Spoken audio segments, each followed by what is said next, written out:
Joe, you've heard of nomading, but have you ever heard of slow-madding? Slow-madding. No. It's the slow travel of nomading.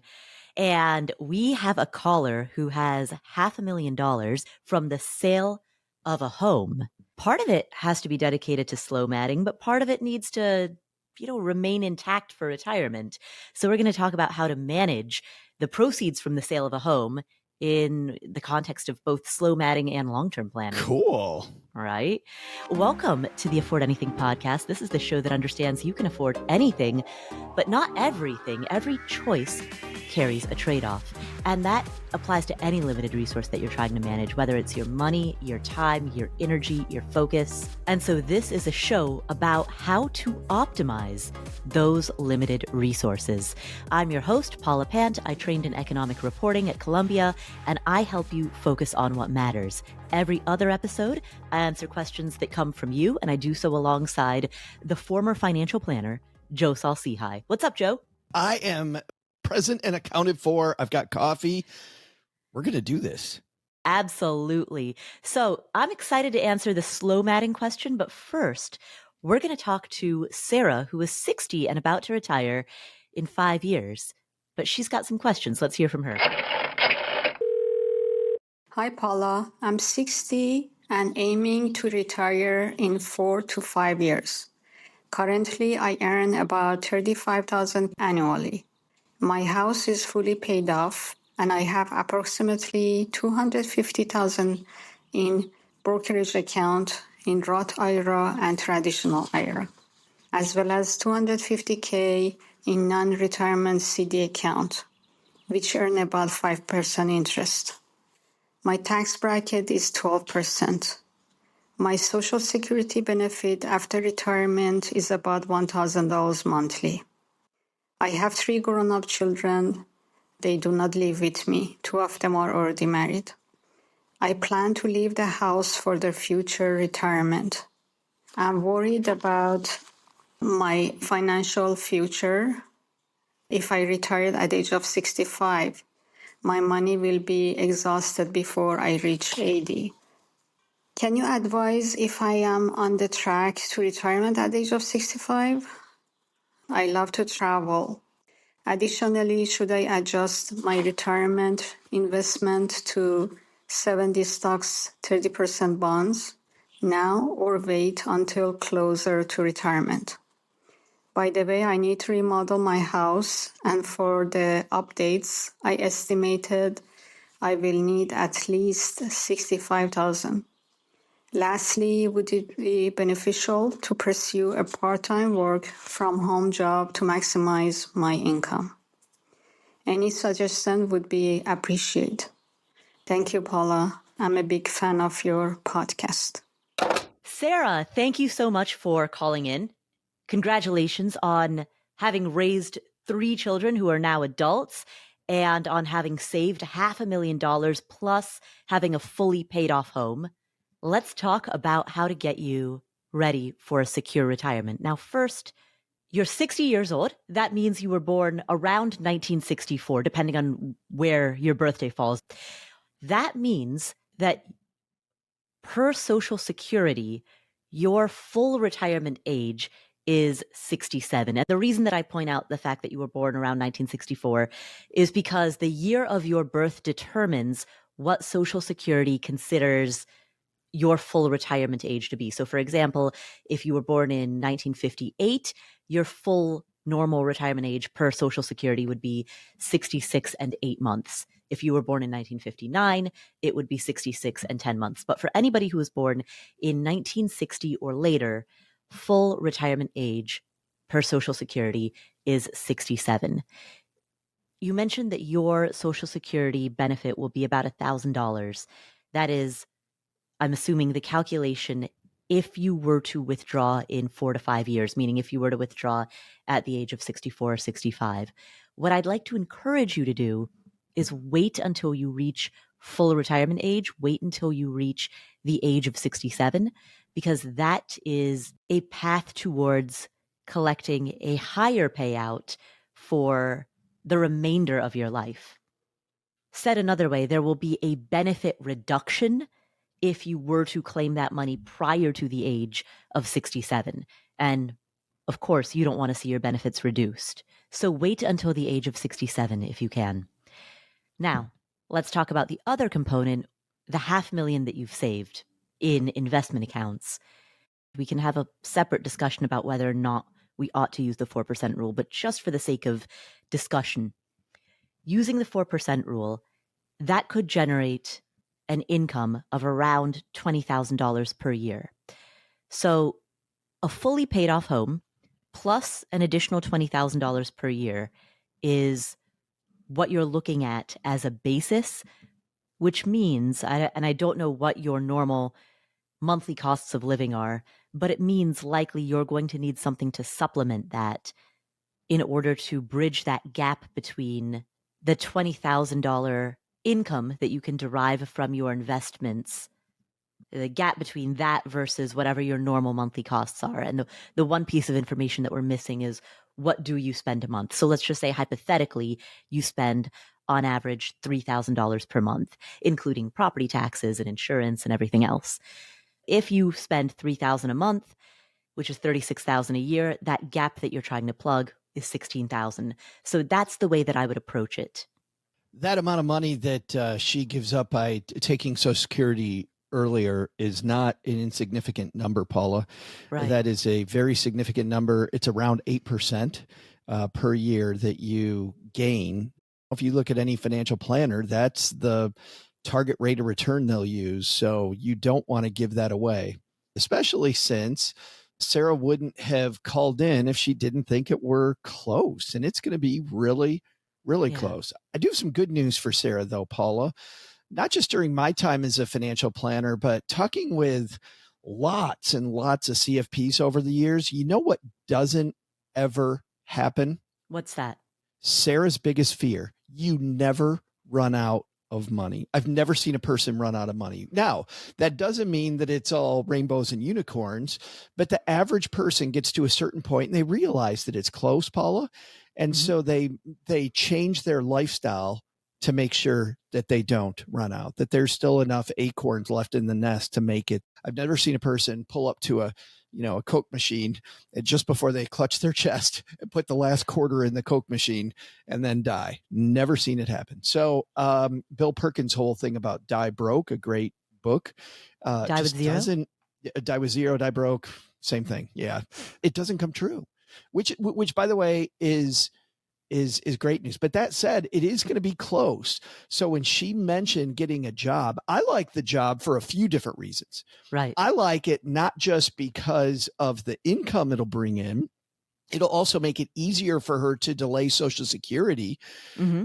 Another book I like is Wes Moss's book, What the Happiest Retirees Know.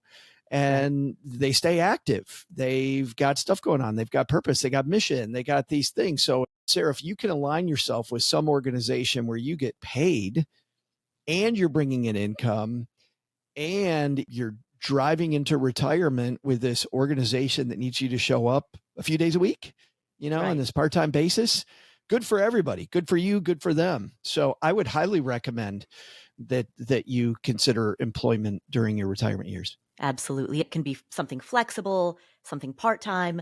And again, I don't know how much money you spend per month. That is the key piece. That is the missing piece of information.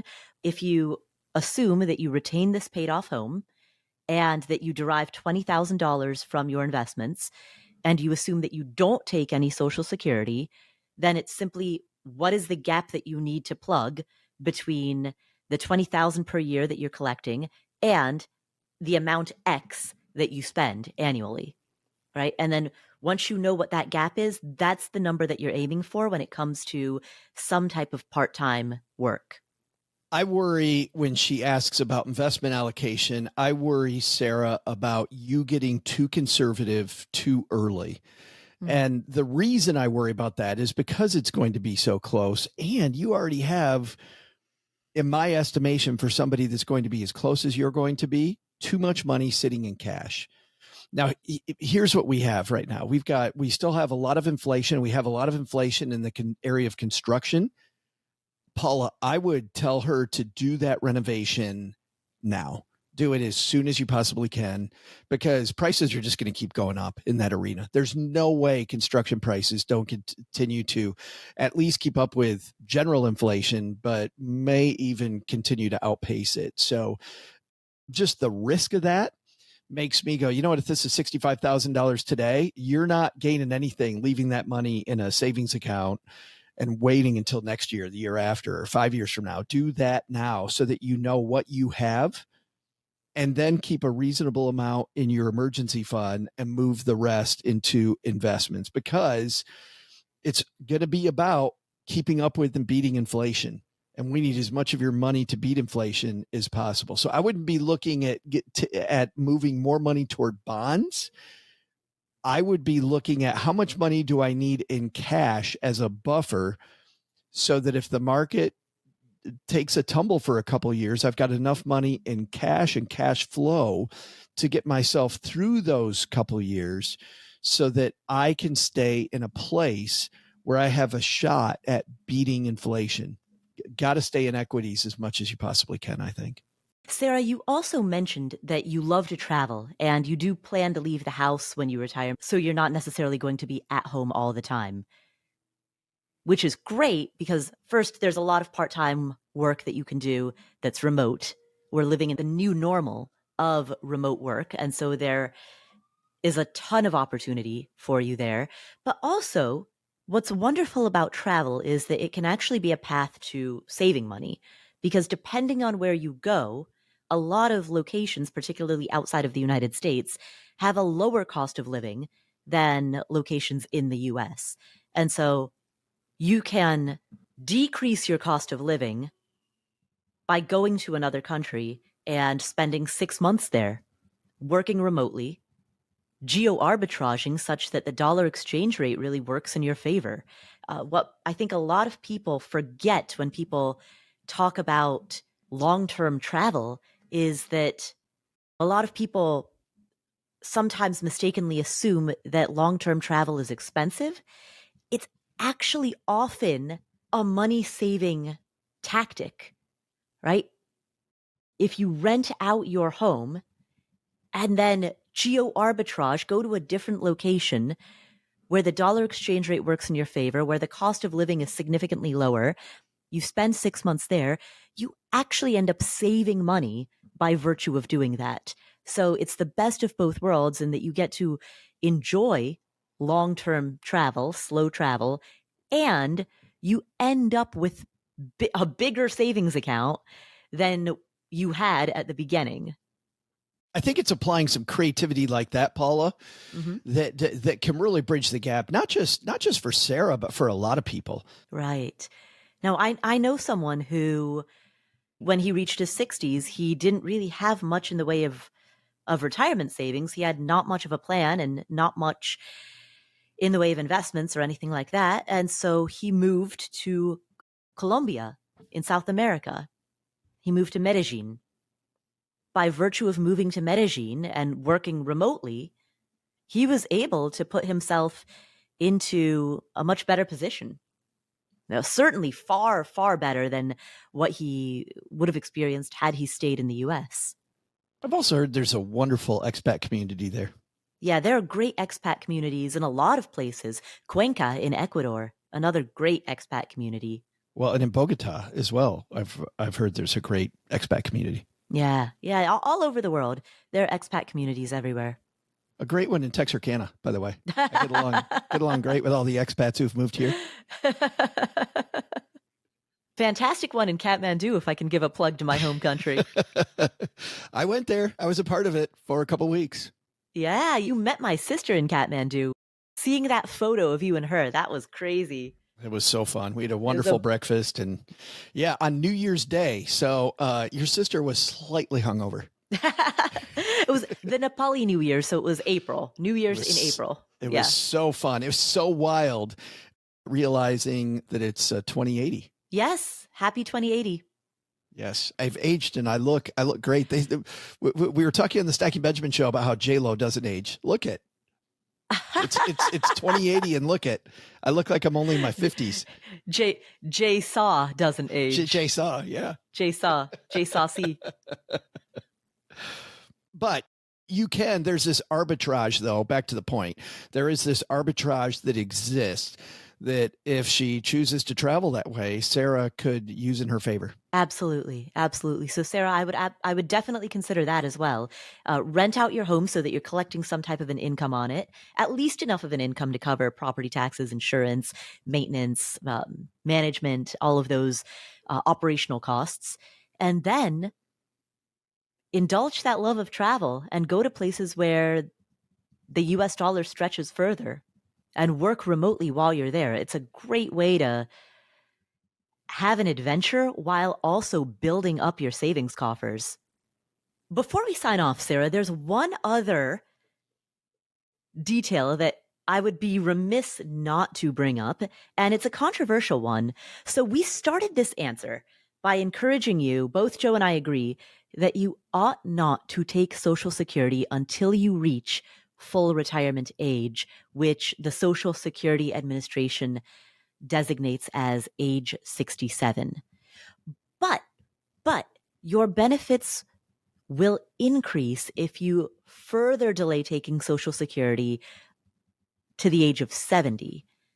I'm curious to know what you think, because this is where you and I might disagree. Joe, do you think that she should delay Social Security until the age of 70? So she should delay it past full benefits age?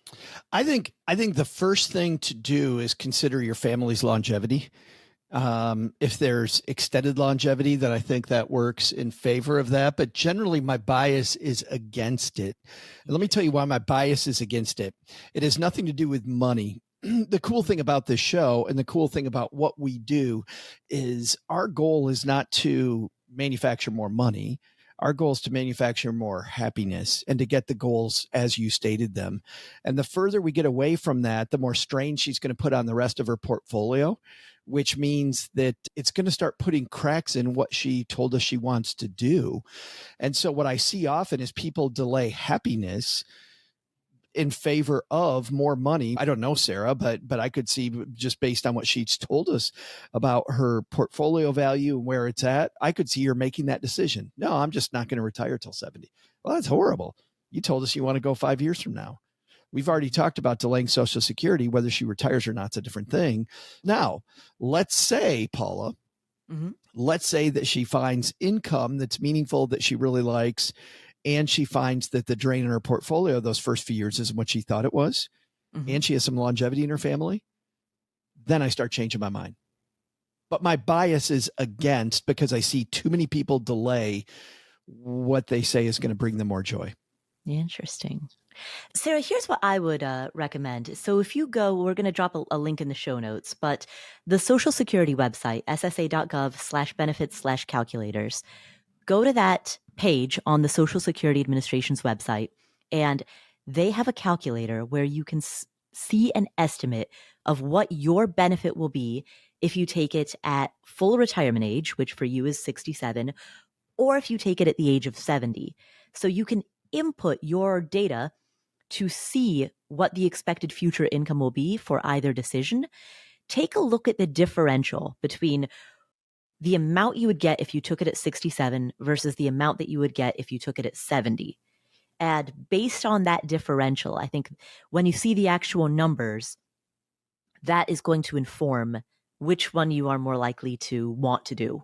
Again, we'll put that link in the show notes, and you can subscribe to the show notes at affordanything.com/show notes.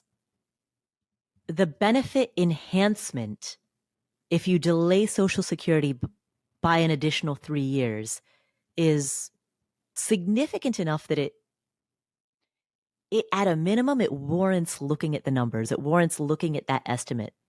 But I agree, Joe, a lot of it is also going to depend on, will she find some type of remote part-time work that she enjoys that also complements her lifestyle? Yeah. We'd have to have a much longer discussion about how she feels about the stickiness of that 5 years from now number. There are some people I met with, they're like, oh yeah, it'd be nice to go in 5 years. I don't know. Yeah, if I could, I might. And other people are like, I got to get the hell out of here. Yeah. Well, thank you, Sara, for asking that question. And best of luck. And enjoy your travels. Hey, Joe. Do you want to talk about the difference between an index fund and an ETF?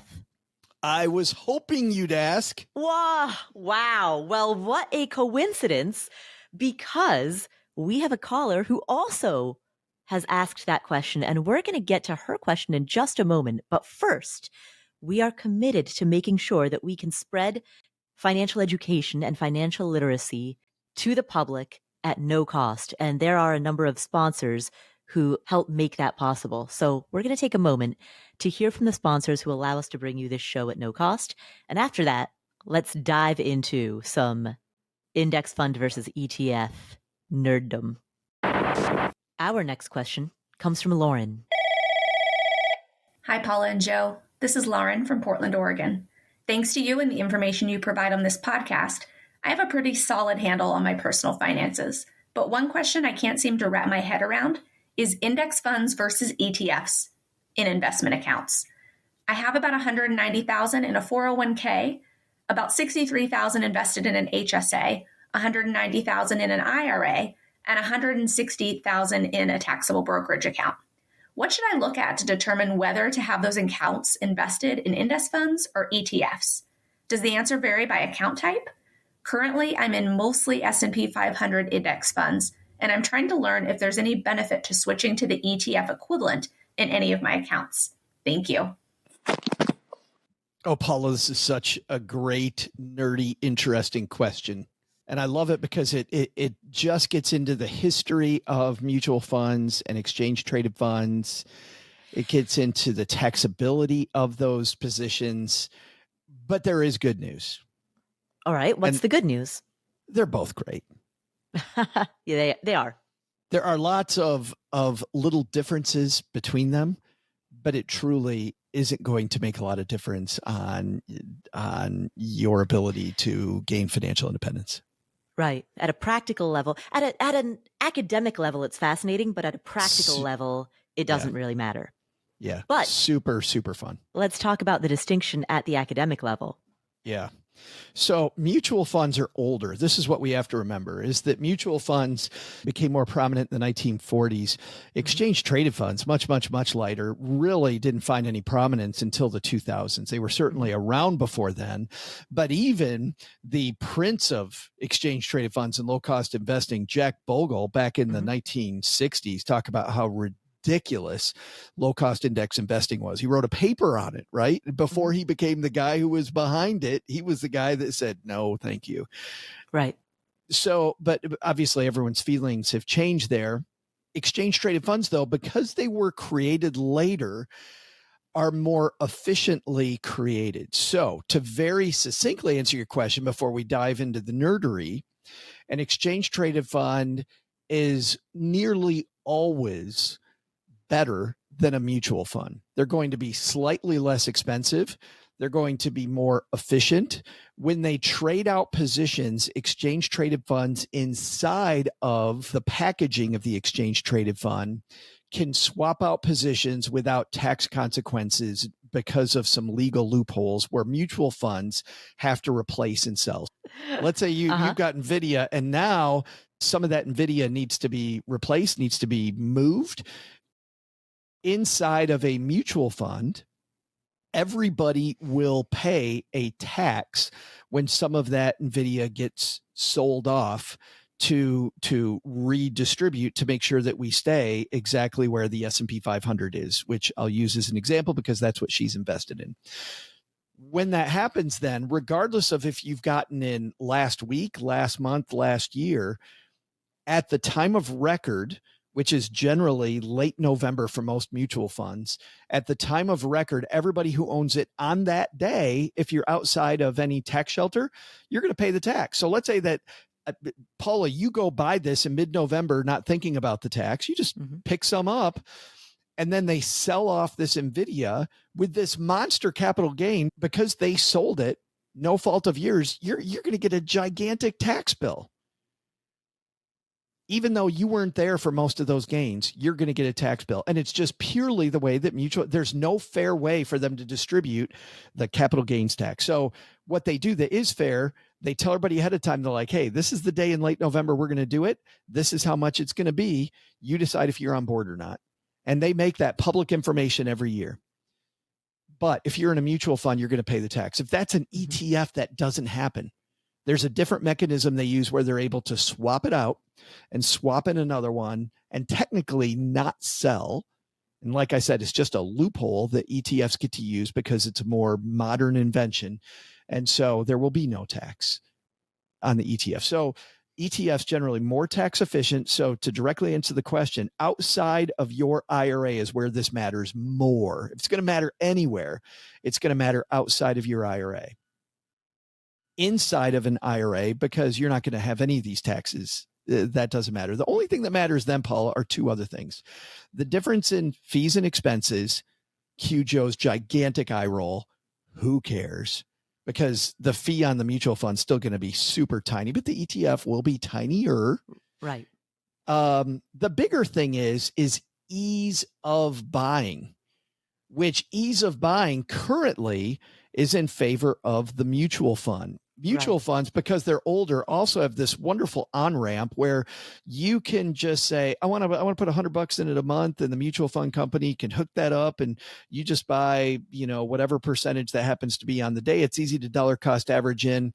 Most ETFs still don't have, this is like 99% of ETFs still don't have that mechanism. So every stinking month, you're going to have to go buy that $100 worth of ETF on your own. You can automatically have it added to your Schwab account, your Fidelity, your Vanguard, whatever your account is, but you're going to have to go in and buy it every month. Behaviorally, Manually. We just don't do that. Yeah, Right. we just don't do that behaviorally. So behavior always wins the day, always wins the day.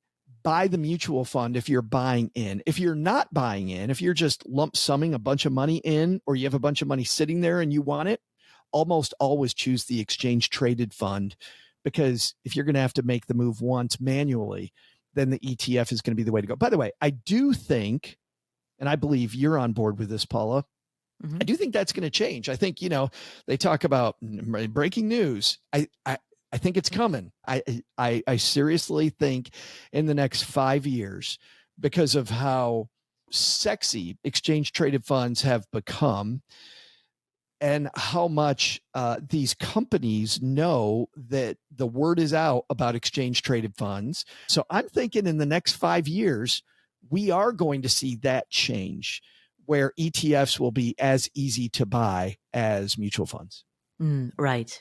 And by the way, I should make a note here, and we probably should have said this up front, that index funds are a type of mutual fund. So an index fund is an Great index point. mutual fund. So for Yes. anybody who's wondering, hey, wait a second, this question was about index funds. Why are we talking about mutual funds? Index funds are a subset of mutual funds. Yeah, they are passively managed funds, meaning they are just going to try to do, their attempt is to do exactly what an index is. And Lauren is in one that mimics the S&P 500. So different companies have products that do this. iShares has one. There's another one called the Spider that does it. There's several different iterations of this, but an index fund is generally a mutual fund that mimics the index. And the only difference between it and the index really is the fee they take out, which is minuscule. It is a tiny fee they take out. So you will always just barely underperform whatever index you're trying to mimic. One we like for new investors, to make it just to press the easy button and get rid of the freak out factor everybody gets. What should I invest in? Forget about that.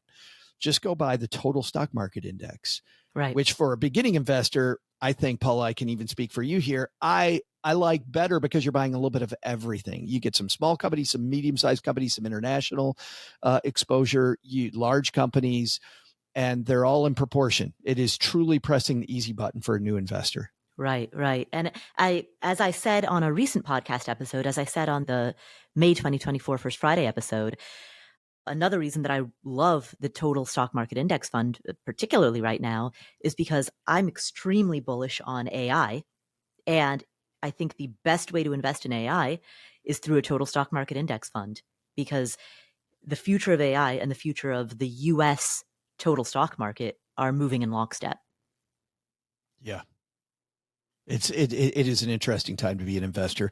Yeah. I love, by the way, what Professor Scott Galloway said recently about this, because you know how, Paula, everybody is worried about AI, but you talk to smart people and they're not worried about it. And so many investors are like, how can you not freak out about AI? so They're coming for excited all of our about it. jobs. They're No, coming for not all at our all. jobs. You've heard this. You know what Scott Galloway said? And I love this quote. I wish I would have thought of this myself, because I 100% agree. AI is not coming for your job. People who understand AI are coming for your job. Beautiful. Beautiful. Isn't Yeah. it? Yeah. And it's 100% true. Get on board or get left behind.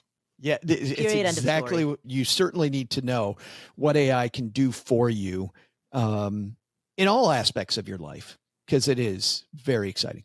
Right. Absolutely. Absolutely. And I said this also on the First Friday episode. We are living in 1999 and learning about the information superhighway. It's the brand new information Right. superhighway. Exactly. And the people who embraced the internet in the year 2000 were the first to have flourishing careers that were online based by 2004, 2005, 2006. The ones who were slow to adapt to the internet suffered some career hits. You certainly saw that in the world of journalism, and I know that you saw that in many other fields. So be bullish, be optimistic, get ahead of it. Don't swim against the tide. And as an investor, the US, and specifically the US Total Stock Market Index Fund, is an amazing way to get exposure to the growth that is coming. But back to the original question. The distinction between an index fund and an ETF, while interesting, is in practice not something that the average investor needs to worry about. Because we're talking about squeezing a couple of basis points, too few basis points to really worry about. We're talking about picking up pennies. And it is, in a life that has limited time and limited cognitive bandwidth, simply not a good use of time or energy to worry about a minor expense ratio differential between an ETF versus an index fund. Save your brain power for the big things. The only time that this may be big is if you're considering buying a mutual fund with a lot of money outside of an IRA before the capital gains tax. Right. In early November. Right. Yes. Yeah. Under that incredibly specific circumstance. Yes. Then it is truly material and Yes. can change your trajectory, because you could end up paying a big tax, which is not yours. Right. But if you simply wait until December to do the same thing, which December is right around the Santa Claus rally anyway, which is historically, the stock market typically has a December rally known as the Santa Claus rally. Great time to invest. Yeah, exactly. Just wait 2 weeks. Yeah, exactly. You avoid the capital gains problem, and you may pick up a few points, which you never count on. But hey, if you do, you do. Yeah. Yeah. There's certainly a lot of enthusiasm for investing in early December in anticipation of the Santa Claus rally. You know what the theory is around that? It's because so many companies are giving year-end bonuses. There's a lot of money that is just automatically put into the sideline as bonuses get paid out. So the rally, historically, if you look at charts, in years where the economy does really, really well, that rally is bigger. In years when the economy doesn't do as well, less companies paying the big bonus. So that's one reason. A lot of people making moves the last week of the year for for all kinds of reasons. There's so much movement that last week of the year to try to get things in under the wire that's why that rally occurs. It's almost like that rally is collateral damage or collateral wonderfulness that happens as people do things for things that have nothing to do with the market. It's like they're collateral benefit. Yeah. Collateral benefit. Yeah. I don't think I've ever used that term before, but that is correct. Right. As people make moves for tax related purposes or for, shifting money from one account to another account, from one hand to another. Yeah. Selling out of certain positions and into others. Well, thank you, Sara, for asking that question. And remember, You can't go wrong with either one. Index funds and ETFs are both great tools. All right, Joe, do you remember at the start of the show when I asked you about slow-madding? Like nomading, but slow. Would it be wild if I said no? No, I don't remember that. I have no recollection. I can neither confirm nor deny. Joe, it was recorded. Oh, damn. Damn. Caught on the record again. Yes, I remember. I can't wait. Well, excellent. Well, we are going to take one final break to appreciate the sponsors who allow us to bring you financial literacy at no cost to you. And after that, we will have a discussion about slow-madding. And for this particular caller, slow-madding in the context of a disability. Our final question today comes from an anonymous caller. Joe, we give every anonymous caller a nickname. What would you like to name this one? Man, I was just looking at new movies coming out. There's so many. It finally, you get the feeling that the strike really made going to the movie theater horrible. But coming out, Pixar's got a new one, Inside Out 2. And one of the main characters is joy. And this person's looking for more joy in their life. So how about so we call in honor them, of the emotion. let's call them Joy. Well, then our final question today comes from Joy. Hi, Paula. This is anonymous, and I'm calling because I am on disability, but I am able to do a lot of things, including travel.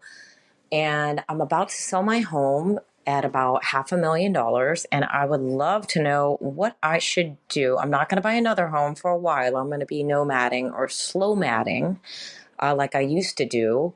Very carefully as to cater to my needs and take care of myself so as not to have a flare up with my disability, which I've already done a test drive last year and the year before, and it's a go.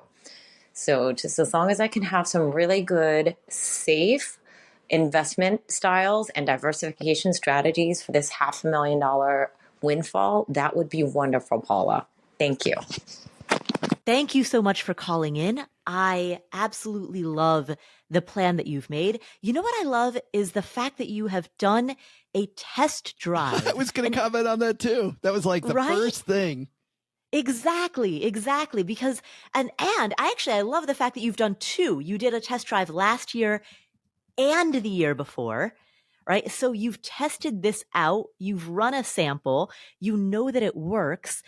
Can we talk for a moment about why that's so important? And this is a message really for the broader audience, because Joy, you have set such a great example. Joe, you know, we hear over and over and over from people in both of our communities who say, I really want to do X, but they've never actually done a test drive of X. So people say, I'd like to retire and go sailing. I'd like to retire and go RVing. I would like to move from Florida to Oregon or Oregon to Florida or wherever. As you know, Paul, I was one of those people. Right. Exactly. You yourself sold your home in Texarkana and decided you were going to go live somewhere else. No, this was my house in Michigan. My house in Michigan. We sold all of our stuff, which is amazing because you were just at my house. Look at how much crap you can reaccumulate in a hurry. It is amazing, our ability to make this house seem like we never sold all our stuff. But we sold the vast majority. We didn't sell everything. We sold the vast majority of our things. We sold our house. We were going to live this nomadic lifestyle where we would live in different places for a few months at a time. I can work from anywhere. Cheryl was going to do these based on her career. She was going to be able to do these 6-month stints. And between those, we were just going to go live in Portugal for a month, live in Brazil for a month, live in wherever. And I realized after doing that for 6 months, I freaking hated it. Mm-hmm. It wasn't for me, but it was that test drive, Paula. If I hadn't driven that, this was the big thing in my head that I thought for sure was my quote retirement vision. We were going to have no possessions. We were going to travel. It was going to be awesome. Right. I love traveling still, as you know, but I also love having a home base far more than I thought that I would have had I not test drove it. So that is wonderful. Yeah, exactly. Wait, and didn't you had a house in Texarkana and you sold it and you thought you were going to live elsewhere and then you came back to Texarkana? We moved to Michigan and then we thought we were going to be nomads. And so we sold our house and we tried out the nomadic living. We lived in Palm Springs for a while. We lived in Vermont for a while. We lived about a month at a time for that 6 months in different places. And yeah, and then decided that you have two families. You have the family that you're born into, and you have the family of friends who truly are that network that you create during your life. And it was back here in beautiful TXK. Wow. Well, your story and Joy's story, I think both highlight the importance of test driving whatever it is that you think that you're going to do, right? So Joy, thank you for sharing that, because it's such a good example that you're setting for the community and such a good lesson for all of us to take, which is whatever it is that you think that you want to do during retirement, test drive the idea. Make sure that it works. I love what you've done, which is you did 2 separate test drives in 2 different years. You know that it works, so you can have total confidence in the plan that's ahead. So first, I want to commend you for that. And now to answer your question, which is, how do you handle this $500,000? The first question that I have back to you is, how much of that 500,000 are you going to invest, and how much of it are you going to spend? I'm going to take this on the assumption, and I don't know if this is the case or not, but I'm going to take this on the assumption that you'll be investing the entire 500,000 lump sum and living on a 4% withdrawal. Now, I don't know if that's actually your plan or not, but if the goal is to preserve the principal and to live off of the gains, then I'll address the question as though that is the plan. But of course, yeah, your, no pun intended, your mileage may vary. Oh, wait. Yeah, why? Thank you, Joe. I'm here all week, folks. So I guess, as we were just discussing with Sara, if you are going to invest this as a lump sum, don't do it in early November. In a mutual fund. Yeah, in a mutual fund, in a taxable brokerage account. I'm glad we just had that conversation.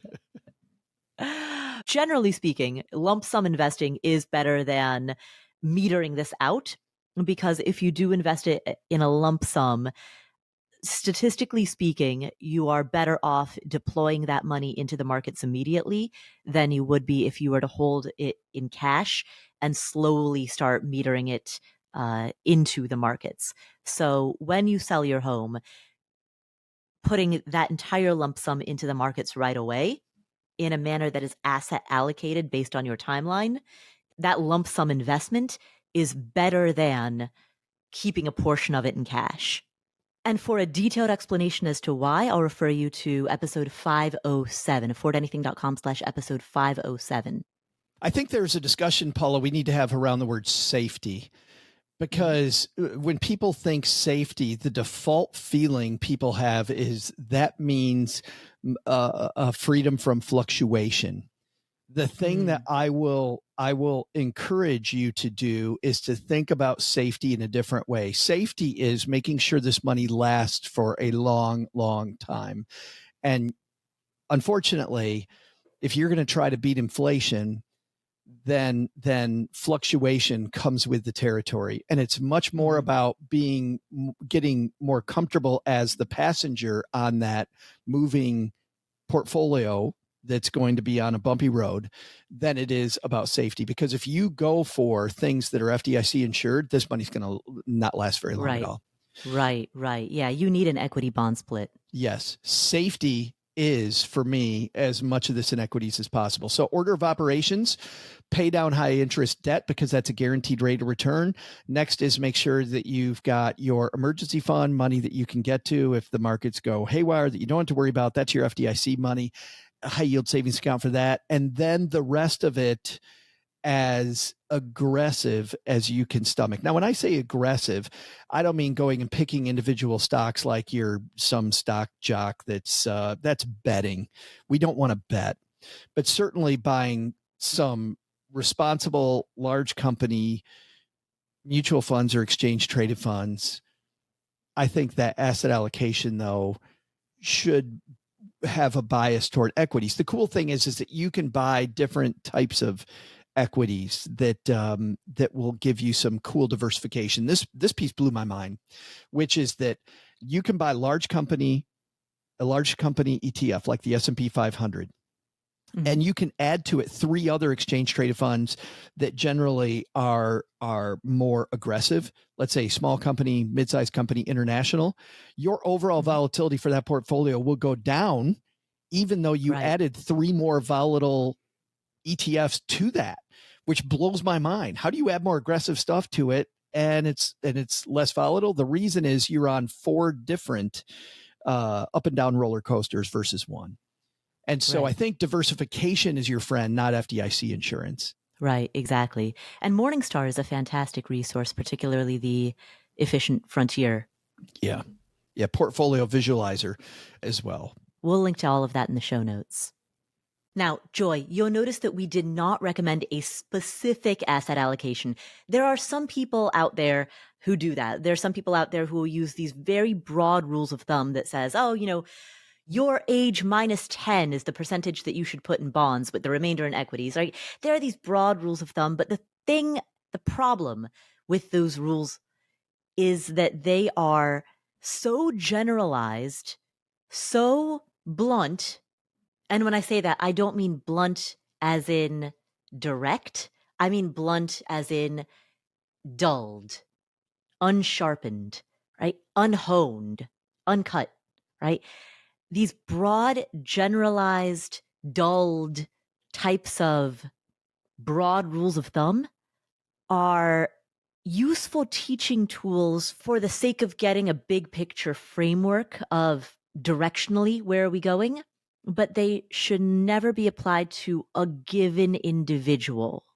So what you should do, what you specifically should do if you want to find great asset allocation for yourself, go to Morningstar, and we're going to put this link in the show notes. And again, you can subscribe to the show notes for free, affordanything.com/show notes.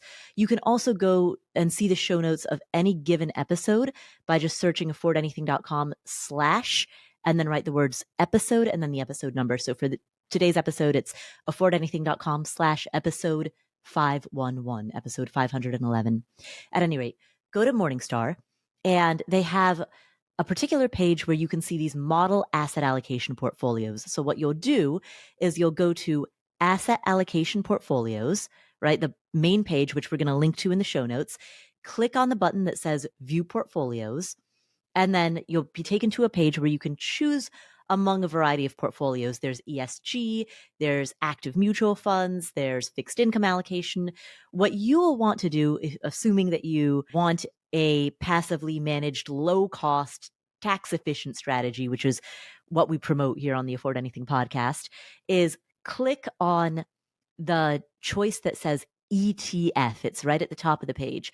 So you click on ETF, and then you can use the slider to choose your time horizon. So maybe you want to choose a time horizon of, let's say, 5 to 7 years, or a time horizon of 3 to 5 years, or a time horizon of 15 years, right?